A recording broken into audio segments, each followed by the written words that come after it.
I don't know if it's just me, but have you noticed that the moment you truly surrender everything to Jesus, something always shifts? When I say surrender, I mean fully trusting Him, not my own thoughts, not my own plans. And right now, I'm out of work and going through a difficult situation. And in my prayers, I keep saying, Lord, help me. Show me what to do. Day and night, I say this. And while I wait, I simply do what He told us to do. Go and make disciples. Share the good news. At sa pagbisita ko sa mga bahay-bahay, ay alam niyo po yun na magbibigay at magbibigay ka pa rin talaga kahit papano. Dahil nakikita mo na mas worse pa yung sitwasyon nila kesa sa'yo. Then, the day came, yung kailangan ko nang i-face yung aking situation. Talagang nagpanic ako. Sabi ko, maybe I should borrow from a lending company. Maghahanap ako. Maybe I should ask again sa family ko. Maybe I should ask again sa mga kaibigan ko, sa mga malalapit sa akin, or lapitan ko kaya yung mga taong mga natulungan ko na at baka sakali ay tulungan nila ako. But right then, I received a message. Someone said, I'm here to help you. Don't worry about paying me back right away.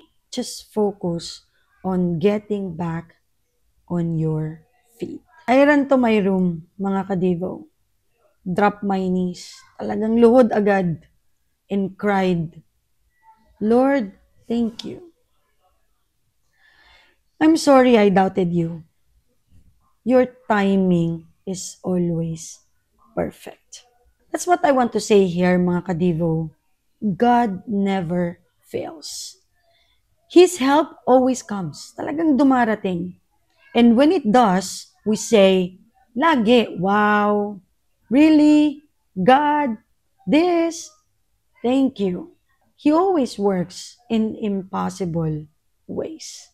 So mga kadivo, if you're in a place where you're struggling, no money, no job, no food, surrender.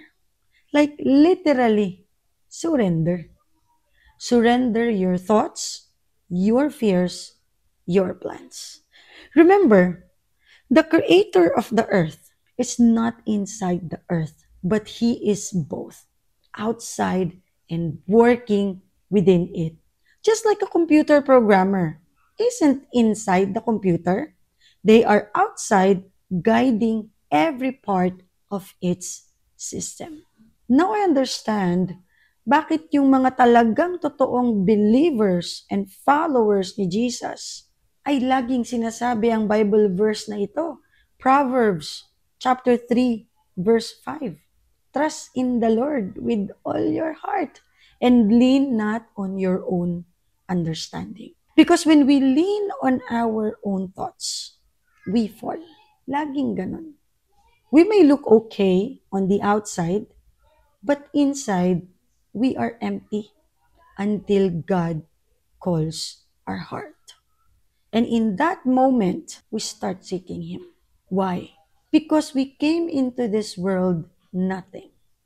And we will live with nothing. Except how we lived and whom we live for. God wants us to be happy and provided for, but within His will, His ways, and His purpose. When we align with His Word, our character reflects Him. We become salt and light dito sa magulong mundo or crazy world or broken world. Some people will admire us, others will mock us, but don't argue. Don't fight back. Even Jesus, perfect, without sin, was mocked. Just walk with God. One day, even those who laugh will see and realize the God we serve is the one true God. At sila din susunod sa ating Panginoon. Let's help others know Him through love, through grace, through genuine care.